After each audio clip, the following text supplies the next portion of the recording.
Hello, everyone, and welcome back to Flags in a Gym, a podcast dedicated to all things color guard. I'm Eric, your host and resident color guard nerd, and today we are taking a look back at 2024, reviewing what happened at Dayton and what happened over the summer during the advisory board proposals and what we can expect going into 2025. So sit back, relax, and let's talk some color guard.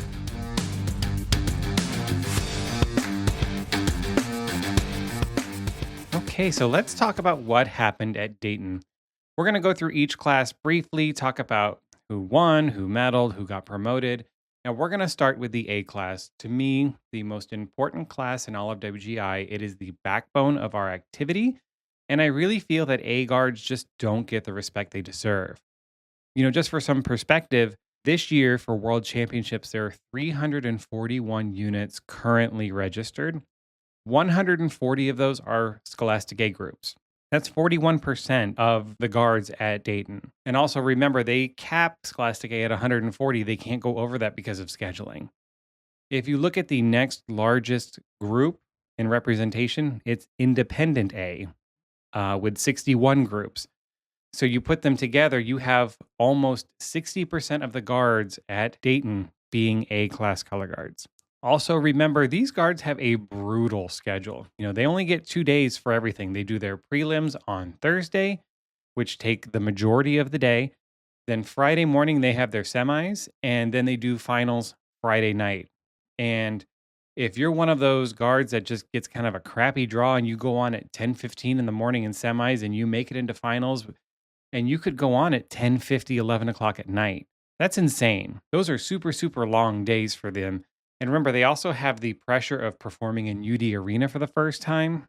So make sure you put some respect on them. A guards, I will be your ride or die. You best believe I am here for you no matter what anybody else says. You are the most important class to our sport. Before we talk about the finalists, let's talk about the promotion rules for A class, which is very important. So for Scholastic A and Independent A, the top 5 color guards are automatically promoted to open class. There is also a secondary rule where if you make finals 3 consecutive years, so back to back to back, you are also promoted to open class. And we have an Independent A guard that got promoted out of this, and we have a Scholastic A guard that could get promoted this year if they come to finals again. So let's talk about Scholastic A. Last year, your winner was Arlington High School out of Arlington, New York. They were the Lizzie Borden show that had the giant scales on the floor, clearing away to me the best A guard at championships. I mean, they were the clear favorite. They were amazing. And also, side note, how many guards decided to do Lizzie Borden shows last year? I think I saw at least 4 when I was watching all the live streams. And I went and checked. I'm like, is this like a major milestone of the murders or the court case? Or was there like a major documentary that was done, you know, by Netflix or something? And I couldn't find any of that. So that means all these directors woke up and was like, I'm going to do a Lizzie Borden show. It's just wild to me. Second place was Lockport Township. They were the newspaper guard. You know, they had the newspaper on the windows and on the flags for the cool reveal. And your bronze medalist was Holly Springs out of North Carolina. They were the Anne Frank show that had the big stage in the back. They snuck into the bronze medal in finals. 4th and 5th place were Amador Valley and Bartram Trail High School, respectively. All 5 of those units were promoted to open class, and 4 of them are registered for championships in open class. Unfortunately, Amador Valley is not registered, so we might see them at regionals, but we won't be seeing them at Dayton. Also, just a couple shout outs. Lexington High School just missed being promoted. They were 6th place with their heavily influenced by Bayer 1998 high school show with the maze. And then Reeth's Puffer High School, if they make finals this year, will be promoted to open class, even if they don't make top 5, because they have made finals in 23 and 24. So if they show up in 25 and make finals, congrats, you're going to open class, even if you're in 20th place. On the Independent A side, very interesting here, because there's a couple cool little tidbits on this. So your winner was Georgia State University Winter Guard, with that total earworm of a soundtrack that I was humming, God, for weeks. I was going around the house going, jiggity-bup, the bup, da jiggity-bup. I don't know if that's correct, but that's what I was doing for like a good week and a half. And they're out of Atlanta, Georgia. And 2nd place was Noir Independent, also out of Atlanta, Georgia. Where you come from, kind of Where Is Your Home show that had all the words on the floor and had a big welcome in the middle. And then Liz Eclipse was your bronze medalist out of Quebec. And, they get a special shout out. They only had 6 members on the floor.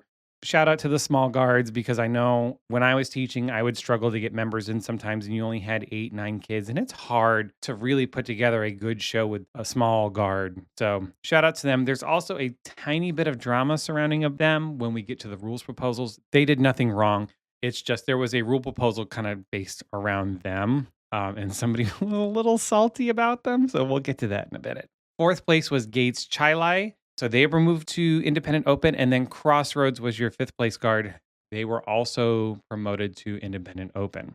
And then Gold Independent came in sixth with another Lizzie Borden show. And they have been promoted to open class due to the 3-year rule. So they've made finals 3 years consecutively in Independent A. So they are now in open class as well. And all 6 of these guards are registered for championships in open class.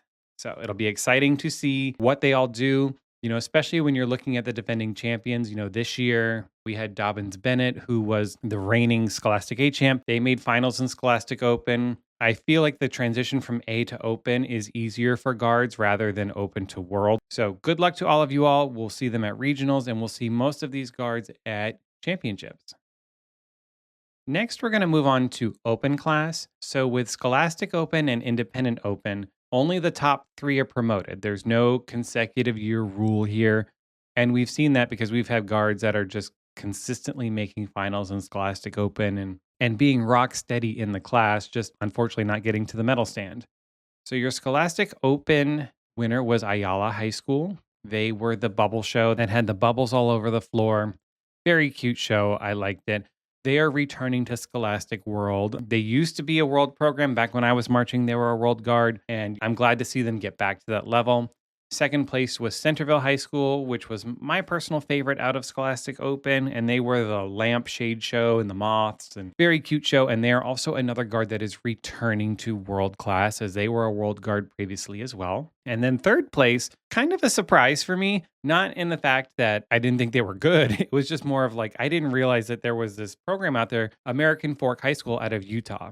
You'll hear me talk about the 4 major hubs of color guard being Texas, California, Florida, and then the Mideast. So I always get really excited when a guard to me kind of comes out of nowhere geographically.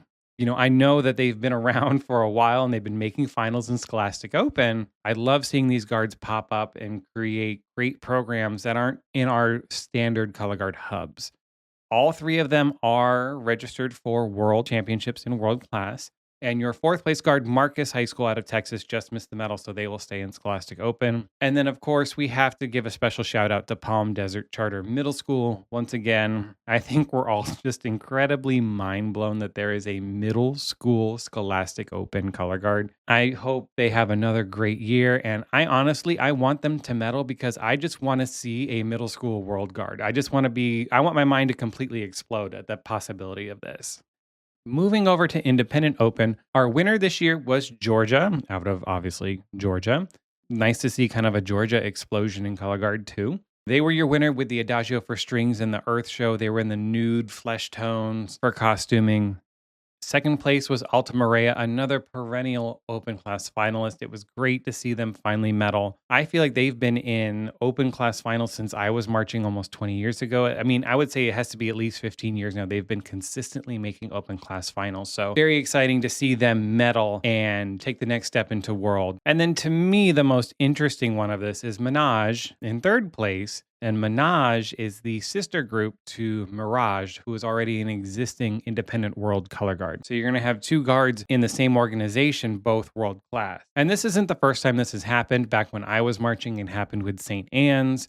You had St. Anne's World, and then their open class guard won open and got promoted to world. And so you had St. Anne's New World. And, they still have their separate staffs and everything. And we've had it with CGT recently as well. So this isn't a new thing, but it is interesting because when you have a world and open guard and now all of a sudden they're competing against each other, and you can be pulling from the same talent to fill your cast, it gets a little more interesting. So all three of them are moving up to world class. Your fourth place guard, Collage, just missed out. And interesting, they were in A class in 23 and they were promoted to open. So they were promoted from A to open this past year and almost promoted to world. They missed it by one spot. So shout out to them. And I have to give a shout out to Mainline Independent. I absolutely loved this show. It was the Bone Show. If you don't remember the guard name, but you remember the show, this music was in my head the entire winter. And I was one of those people, I was scouring YouTube trying to find any kind of copy of this show because I wanted to hear the music and see the show. And I had to wait until they finally showed up at another regional where I could Shazam it because I'm like, I need to know what song this is. So Mainline, I'm very excited to see what you put out again this year. I've loved Mainline for quite a few years now. Very excited about them. As for transitioning to world class, I do want to say that I think Minaj has the edge here simply because they are already within an organization that has a world program. And, the jump from open to world is very tough. We've seen a lot of groups struggle when they get promoted because world class is, like it sounds world class. It is the elite level. It is the top level of our sport. And especially on the independent side, we're starting to see more independent world programs. So it's harder to make finals. This year, there are 30 units registered for championship, and only 15 of them make final. And in Scholastic World, there are 22 units registered. It'll be interesting to see how these guards do. I do think the three Scholastic Open guards being promoted do have a little advantage moving into World simply because of what's happening in World right now, which we're about to talk about. So I'm excited to see how they do in World Class, and I'm wishing them all the best this upcoming season. Let's talk about world class. There's a lot to talk about here, why we saved it for last. So before we do anything, let's talk about Scholastic World, and we need to talk about the breaking news. And at the time of recording, it's breaking. It came out about a week ago. By the time this airs, everyone will have known, but Avon High School has gone inactive for their World Guard for the 25 season. They put out this press release that was kind of a generic PR statement, which you'd expect. Obviously, they're not going to come out and say exactly what happened. And I'm not going to talk about it just because I don't want to fan any flames. I don't want to spread any rumors because I'm not involved with the organization and I don't know the 100% truth. I will say there are a lot of stories out there and there is some wild stuff being said. So you can go find them if you wish. But I'm not going to really get into that because, like I said, I don't know exactly what's going on. All the stories do seem to have the same through line, though, which is kind of what's come out. So unfortunate because I love Avon's programs and I'm very sad for the students, especially like the seniors and stuff. You're in one of the top guards in the country and now you can't perform in finals. They said in their press statement they were going to try to integrate the kids into Drumline or the WINS program. So we'll see what happens there. But unfortunately, we're not going to be seeing Avon at championships this year. And let me just kick you while you're already down.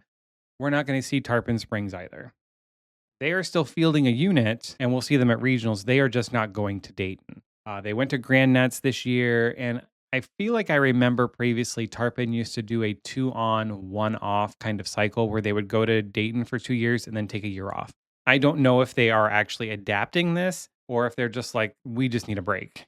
Because remember, these programs go year round, especially after going to Grand Nats and everything and then coming home. And they have to travel from Florida, which is way more expensive than traveling locally. So unfortunately, we won't see them either. Now that I've kind of taken all the wind out of your sails, let's talk about what happened in Scholastic World last year. Obviously, Avon High School won a record breaking performance. It was my absolute favorite show of the year. This show was so breathtaking. I absolutely just loved it. I could not shut up about this show. I saw them at the Indie Regional in early February, and I was texting all my guard friends. I'm like, Avon is winning this year. You cannot tell me otherwise. Like, this is the best Scholastic World show I've seen in a very long time. Second place was Arcadia, another great show. I loved it. The prop work was just incredible. If you were ever trying to decide to use props in your show and you want your students to be able to manipulate them, watch this show. This is how you do it. They did it in practically every possible way you could think of, turning them into slides, seesaws. They were jumping over them. They were going under them, playing with the black and the white. It was just so well done. Loved it. and I'm very excited to see what they put out this year. Third place was Woodlands, and Woodlands did not come to play. When you watch the shows, like Woodlands almost looked like an independent world program out there with the things they were doing. They went in, they're like, you know what, we are going for it. I think they had talent to just really go hard. And I think it hurt them just a little bit because it wasn't as clean as other guards, but still a breathtaking show. The staging on it was really, for me, the best because they had so many performers on the floor and they had those barrels and they were weaving in and out. And all of a sudden, this form just kind of erupts and these blue flags are rotating. And I just loved it. Loved it, loved it, loved it. I've loved Woodlands ever since the Doors show. I get very excited for them every year. Fourth place was Tarpon Springs, and Tarpon, had a great show. I felt bad for them because they had some serious tech issues in prelims and semis. Because as we know, they had the camera on the floor and then they had the TVs behind like the news anchor desk. And in prelims, they couldn't get it to work at all. Like it just was not working. And then in semis, they got it on. The camera was up and you could see like something on the TV. And then as soon as the soundtrack started, it cut out. And I felt bad for them because, it was a big part of their show. And that sucks. That really sucks when that just doesn't want to work for you. So I was very happy it worked for them in finals. We also have to go on the flip side and, kind of give a special shout out to Miamisburg. I felt so badly for them. Their electronics didn't work in finals. And if you hadn't seen the show, they had the Starry Night painting outlined on the floor, and along the lines were what I'm assuming are LED strips that lit up throughout the show. And a section would light up in blue and yellow and red and green. And it had this really cool effect. And then in finals, it didn't work. Like it didn't happen. And I was watching it. I'm like, wait, what's going on? Why isn't their floor lighting up? And I started panicking for them. And then another one that I absolutely loved in Scholastic World was Northview. I love Northview. I love the 60s mod feel. They had me right from the go when I saw them at a regional with that little body choreography they do at the beginning that was very Fosse. I'm like, I am all in. I love it. Give me more. And I want to give a special shout out to the dads at finals that were wearing the bright, colorful bell-bottom pants. I love supportive parents, and I love when they go the extra mile to really support these kids. And, just dressing up for finals is a great way to do it. So shout out to the Northview dads as well. So let's move on to the most exciting class last year in Independent World. Going into finals, we had 4 guards separated by like 0.5 of a point. It was absolutely crazy. It was like anybody can be in, anybody could be out.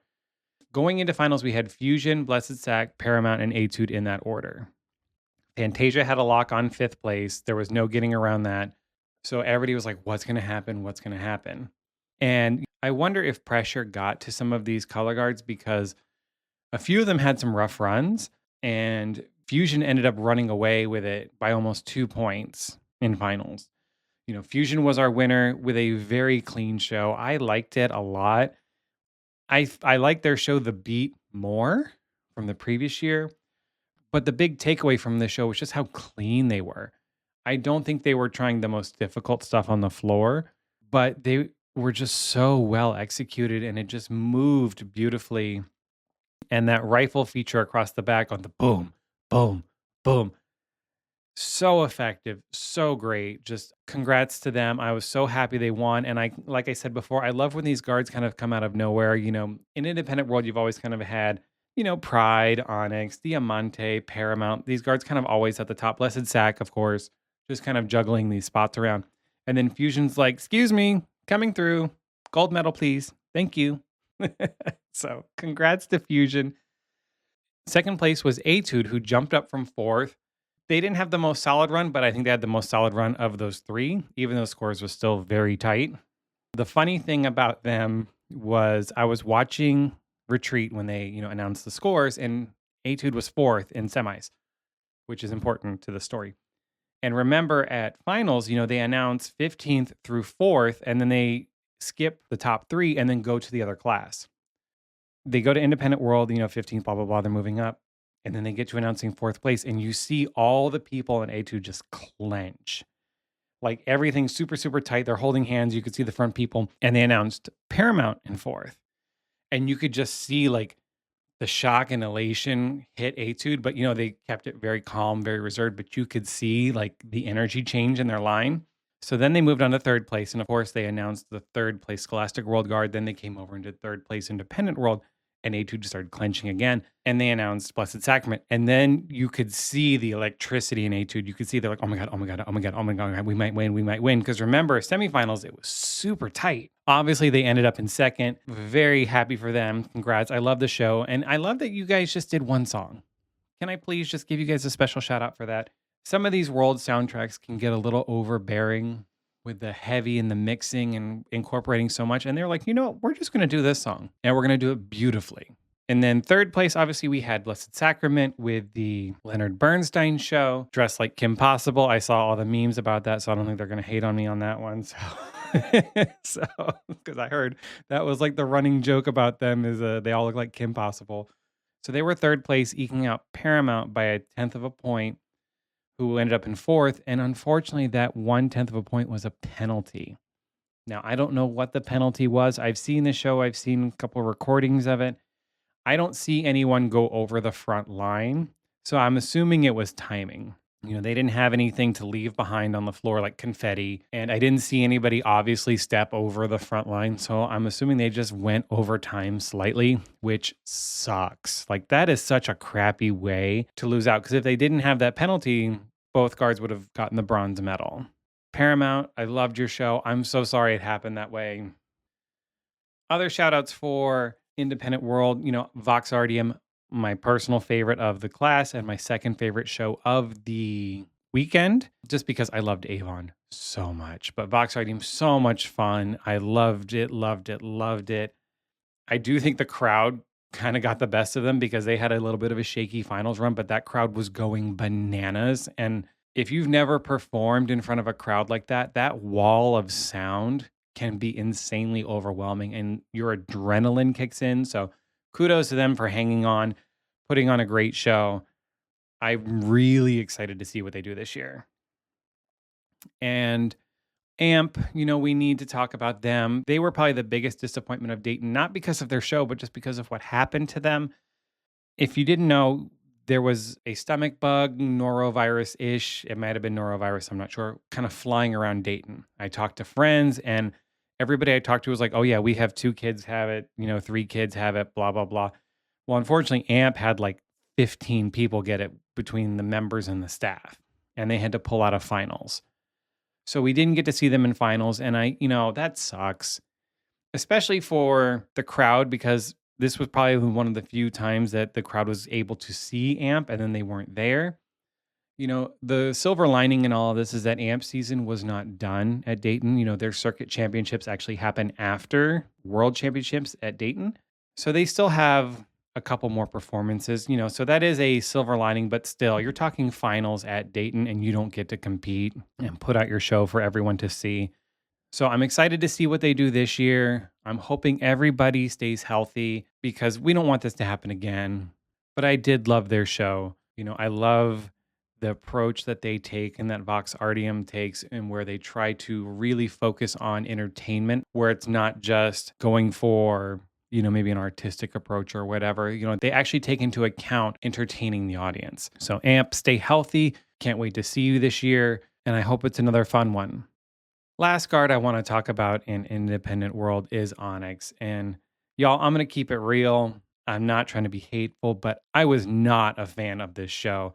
And I have lots to say about it, but I won't get into all of that. But maybe if you catch me somewhere, we can chat about it personally. Yeah, this was a rough watch, and I saw it at a regional early on, and this is funny to say, but by the time Dayton came around, they changed their soundtrack. And I know you're like, how the hell did they change their soundtrack? It was one single note. It used to be an octave lower, and they've raised it up an octave, probably just because it was a little too grating, and it was such a difficult watch because of the soundtrack. The soundtrack made it so awkward. It's like when you watch a show that's in complete silence. You see something cool happen and you want to clap, but then you don't because you're going to throw off the performers because you don't want to mess them up. And I really feel that's what happened here. I'm hoping they have a better season this year. I know they had some internal issues as well because I personally know some people that had to go fill some spots the week of their circuit championships. So I think Onyx is glad to put this year behind them. And I hope they rebound and have a better year this year because they have been such a staple in independent world and they have been so influential in independent world. So I'm hoping that they have a better season this year. Everyone is registered for championships again, and the most exciting news is Pride of Cincinnati is back this year. So remember, every couple of years they tend to take off, for financial reasons and whatnot, so they can keep their program financially stable, which is very important. Very excited to see them back again. They always put out quality content, and they're always a crowd favorite. Now we're going to move on to the summer proposal results. So every year after championships happens, you can go on to WGI's website. They'll make an announcement about it to submit a proposal for a rule change. This can be anything you feel needs to happen. It can be small, it can be major. For example, 2 years ago, we got the 50 limit rule. So they increased the performer limit to 50. I think about 10, 12 years ago is when they increased it to 40. You can propose anything. You could propose to remove an age limit. You could propose to increase equipment time, reduce equipment time, anything that you feel is needed. So WGI collects all those, then they post them online for review, usually in May. I believe they collect them in May and then publish them in June. And then they are voted on over the summer by the advisory board. And the advisory board is consisted of 50 voting members from WGI groups, including medalists from the previous championships in April. So that changes every year, and you can see who voted. It's published as to all the voting units. This year, there weren't any game-changing proposals, like that 50 rule we had a couple years ago. There were basically some quality of life ones. And like I alluded to with the Les Eclipse review in Independent A, there is a little spicy one here that we're going to talk about. It's at the end. So let's get into it. The first proposal was presented by the steering committee, which is one of WGI's committees. And it said that it wanted to give the steering committee the ability to adjust a rule after its first year if a unforeseen, circumstance kind of pops up. Like, oh, we didn't expect this was going to happen out of this rule. Normally, you can't change it for 2 years. So this amendment is to make it so the steering committee can make any adjustments if there's those little loopholes that we didn't catch. They then send it to the advisory board to vote on the next year. So you can fix the rule a year in advance. And this passed easily at 49-1. It's a good quality of life for WGI. So that way we don't get stuck with a rule for 2 years that has a really bad side effect, so to speak, that we weren't expecting. The second proposition was amended in the meeting, but it originally was to allow units to have 2 media passes along with their credentials and whatnot for their staff. And it was amended so that units could apply for 2 press passes at the beginning of the season for their media teams. Because remember, these world programs especially have these media teams that are handling all their social media, taking action shots, doing videos, all this kind of stuff, and they don't have direct access. And, if you're giving them one of your chaperone wristbands or something, or taking away from your credentials for that impacts your staff. So this passed 29-20 with 1 abstention, and groups can now purchase 2 separate press passes that are separate from all their other credentials and whatnot for their staff if they need to. The third proposition was proposed to create a system for WGI to provide letters of invitation to units so they can compete at regionals or at championships in Dayton. This was mainly because you have some school districts that are very strict and you cannot leave the school district area without an invitation from the organization you're competing under. And this actually failed in vote simply because WGI can already do this and provide the letter of request for you. So if you're in one of these school districts that won't let you leave to go to a regional because it's out of their zone, or you can't go to Dayton because it's out of state, whatever that rule is, and they say you can't go unless you're personally invited, contact WGI at the main office and they will help you. They'll get you what you need so you can go and compete at a regional or championships if you want. Proposition number 4 was proposed to remove the no more than 50 from the performer limits. As you know, we have a 50 performer limit in color guard. The reasoning for this was to create continuity across all divisions of WGI because percussion and winds don't have a performer limit and Color Guard does. So they were trying to kind of make it simple and just everybody can have as many as they want. And this failed 22 to 27 with one abstention. And I'm personally very glad about this because I think 50 is too much. I wasn't crazy about the 50 rule because I saw it causing a lot of problems, especially with cannibalizing other units, especially open guards, because now you can take those members from your auditions that were in your 41 to 50 range that you couldn't give spots to before, and you're taking those performers from other groups. So I wasn't crazy about the 50. Plus, the sheer amount of people on the floor and floors are getting bigger and they cannot rebuild school gyms. So things are already getting tight and floors are already getting cramped. So I'm actually glad this didn't pass because I know some guard out there was going to try to put 75 people on the floor and it was just going to be a disaster. And then Proposition 5. Now, this one is the most spicy. And I saved it for the end. And this actually was the last proposition anyway. I didn't reorder this. This is the order they were in on WGI's website. So, just a reminder for when you submit your proposal, you state what you want to change and your rationale for it, and then any impacts it may have, like in financial or, organizationally. So you can say, I want to remove the age limit for independent open because we need it. And financially, it'll help units because they can take more members. That's kind of what you could say. So this one got spicy because the person who submitted it came off very bitter because of their wording in the rationale part. So the proposition was a two-parter, and this is also very important. You need to pick your words carefully because they have to vote on the proposition as it is. So the proposition was to increase the independent age limit to 23 and, very important here, and apply that rule to all international units as well. The person who submitted this in the rationale came off very salty. And so in the rationale, this is what it said. Independent A is made up of multiple different programs, high school guards, college level programs, and standalone independent guards. I do not believe it is fair to hinder the majority of programs within WGI with an age limit in this class when international guards can come in with casts that are almost 30. There was a group this past year who medaled and had, in all caps, mature adult performers on the floor. Independent A is not the class for this, hence why we have Independent World without an age out. This was the rationale. Yeah, they were mad. So I went and looked up, the group that submitted this because I figured, oh, maybe they were the fourth place guard. Like they're really mad they missed out on a medal. No, it wasn't them. Then I'm like, maybe it's a guard that just missed finals because this group was there. And it kind of is. So they took 15 into Independent A finals.